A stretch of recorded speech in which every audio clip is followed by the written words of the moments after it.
Hello Internet and welcome back to part 2 of the story of Play, the Swedish supergroup of the 2000s. Now, if you missed part 1, give this a pause and see the link below, but to all others, let's get into it. We left off on Faye's departure in October of 2003 and making appearances until that December. Lila, being the businesswoman that she is, didn't skip a beat and phoned up Janet in October of 2003. And right after Faye's last appearance, on December 15th of 2003, an official press release announced that Janet was now the newest member of Play and that they were already working on their third studio album. Now, Janet was actually acquainted with Anis, so it was assumed that she would fit right in, and vocally she did. Janet's vocal ability was very comparable to Faye's. She could project her voice, sing with clarity, had the riffs and runs to lead the group's sound, but Janet had just turned 13 that October. They were just hooting and hollering about being big girls and I must not chase the boys, and now they have a tween back in the group. The introduction of Janet seemed like a step backwards, but it did not stop from there. The girl soon after scored a brand deal with AllTheGirl. This was a lifestyle brand owned by Nickelodeon and Viacom. They had a wide variety of merchandise as well as a clothing line, an online community, and a video game, and Play was poised to carry out the brand's theme song. AllTheGirl's demographic? Tweens. And because it was a tween brand, we got the corniest music video of their careers, and the stylist clearly hated Anis. They also decided to dye Janet's hair red, which was,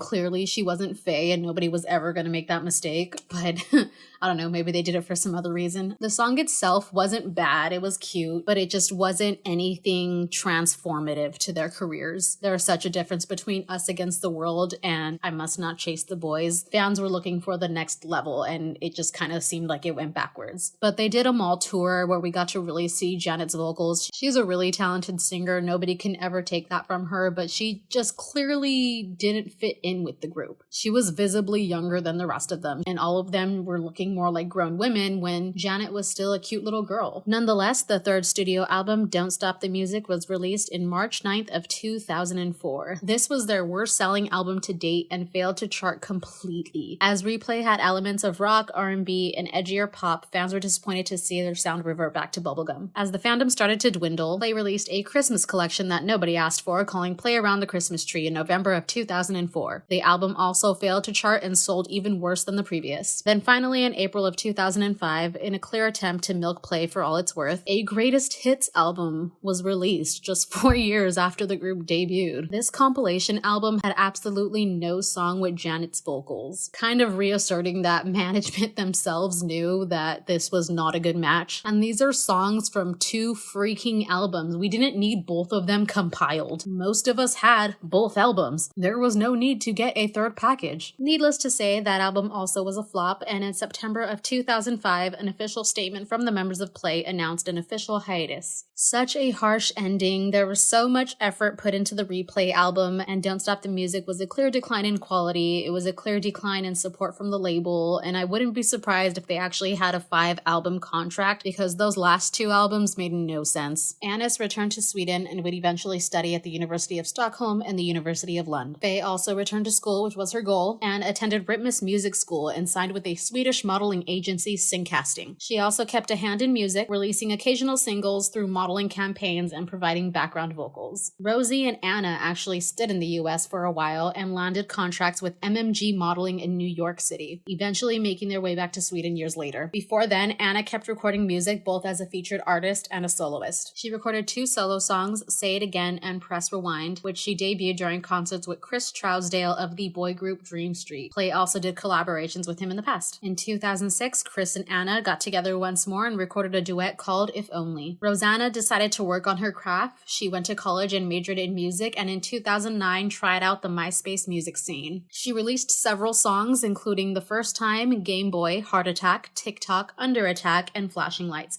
All of which I did not think were too bad. I'm gonna declare that Game Boy was ahead of its time. Very 2000s nostalgic, kind of disco-y. And by 2009, Rosanna was living between Stockholm and London and signed with EMI Publishing as a songwriter. Go Rosie. Janet, like Faye, would also lend her vocals to various music projects, including a Build-A-Bear campaign, and she also recorded a solo song for the brand AllTheGirl. I could only imagine what kind of drama this would have brought the blogs in a 2020 stan culture. But things didn't get really spicy until 2009 when Lila, her now ex-husband Anders, and producer colleague Andreas Carlson came together to create the short-lived reality show Made in Sweden. This was more or less a mentoring kind of show where they would work with musicians to release a full-length album in just 4 weeks. And for their very first season, they scouted Janet as a trainee. Not only did they scout Janet as a trainee, but they did not make mention that she was in a girl group at all. They were even showing like magazine articles that had everything to do with play, and it would just like zoom in on just her, or it would be a page where it was just her. There always seemed to be an elephant in the room, but Janet was now grown, gorgeous, and more than capable of carrying out her own album. She debuted with her single Let Go, and her self-titled debut album was released and spent 3 weeks on Swedish charts. She also went on to later release a second single from the album called Heartache on the Dance Floor, which also charted for 10 weeks. Now, failing to mention Play might have seemed like shade, but those feelings came to pass for season 2 when it was announced that Play's original lineup was to be recruited, or at least most of them. Anna was never asked to rejoin this group. Lila and Anders were very passive in explaining that she lived in the US, so she couldn't make it, but Anna would go on to state that she was never even approached with the project. I feel like any television producer, any music manager, any business person would have at least asked, so I feel like there's more to that story. If they had no problem ripping a 13-year-old from her home country for 2 years, days after a Tommy Mottola phone call, they shouldn't have had a problem asking an adult to do that for 4 weeks. But in the end, they would ultimately only get back 2 members. Rosanna was actually signed on for the project until just 3 weeks before filming. In an official statement, she explained that since hiatus, she had been developing as an artist and was passionate about releasing her own music, and I have nothing but respect for that. I do wish that if they were gonna mention Rosanna at all, they would have gotten more into it, like, oh, we got together, we hugged, we cried, I want to know what they talked about, but they left me with the burning passion for at least an OT3 project. I think that would have been awesome. And Rosanna was now a freaking songwriter. I feel like it would have been so epic. But like I said before, she was making her own music. She wanted to release her own music. I respect that. So the show opened up with just Anis and Faye, and they eventually found Sanne while she was at Lila's house recording demos for what would be Play's music. Sanne had the kind of vocal tone that I love to see in girl groups. Think T-boz, Jessie Nelson, Park Bomb. They tend to be very controversial voices. These super specific tones make them distinguishable. They open up their vocal range, and it's something that you won't be able to hear when another group tries to duplicate it. Faye and Sanne also knew each other from Ritmus Music School. Sanne was 2 grades above her, and Faye mentioned that she was actually somebody that she looked up to. So there was good vibes going. She had a good voice. I was 100% on board with Sanne. The group would go on to finish their 4-week boot camp and release the single Famous as the title track to their album Under My Skin, their first studio album in 6 years. The song debuted at number 5 and eventually peaked to number 1.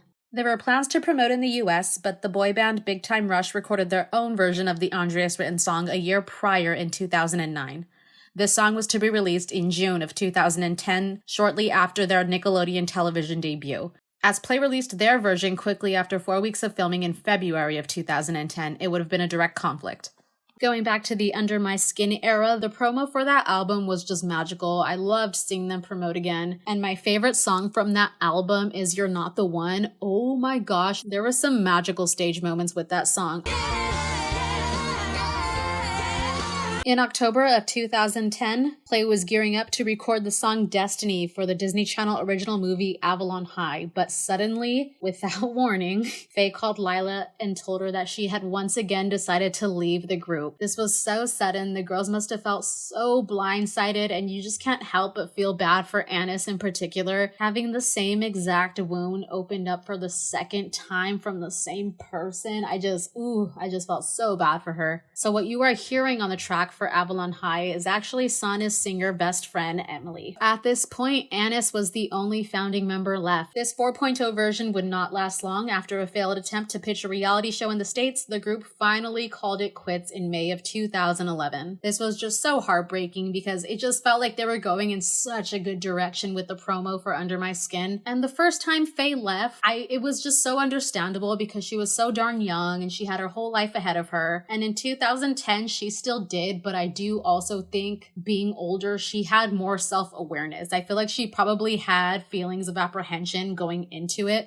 because she quit really soon after the promo for Under My Skin was done. So I just can't help but wonder if she was low-key thinking of quitting early on. Either that or I'm just being too sensitive. But after their official disbandment, Anis left the music industry, went on to work as a PR consultant, and is currently married and a mommy of 2. After Faye left, she continued on to pursue a solo career, but would eventually leave music altogether and is currently married and working in home design. Rosie, with all of her education, went on to write music and eventually started her own music label and is also married. Now, Anna was on a friend's podcast this year on February 10th of 2020 called Starshine Mag. She's aiming to have a book released in 2021 about her experiences growing up in the music business, and not all of it was positive. She briefly explains, "It used to be so fun in the beginning. A lot of things happen that kind of take the joy away." She also wants to promote a single along with the book, so I'm very excited for both projects. Janet lives in LA, still works in music, and is aging like the finest of wines.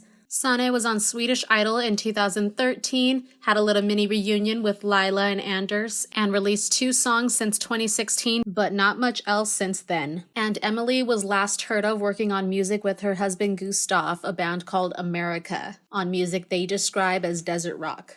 But since 2013, I haven't found much else from her. You know, life is actually really long. We're so used to hearing life is short, but it really is so long, and you don't roll over and die when you hit 30. You keep dreaming, you keep developing. So I'm not knocking anybody for leaving the music industry. Life simply goes on, and the only failures you'll experience are not trying. And so concludes the first series on my first 2 YouTube videos. If you've stood with me this whole time, thank you so much. It feels so good to vent my love for this girl group, and I can't wait to keep doing it again and again. So once again, if you're interested in taking this ride with me, hit the subscribe button and click the notification bell. Thank you so much for watching this video, and I will see you guys soon. Signing off, my name is Jenna, and I love girl groups.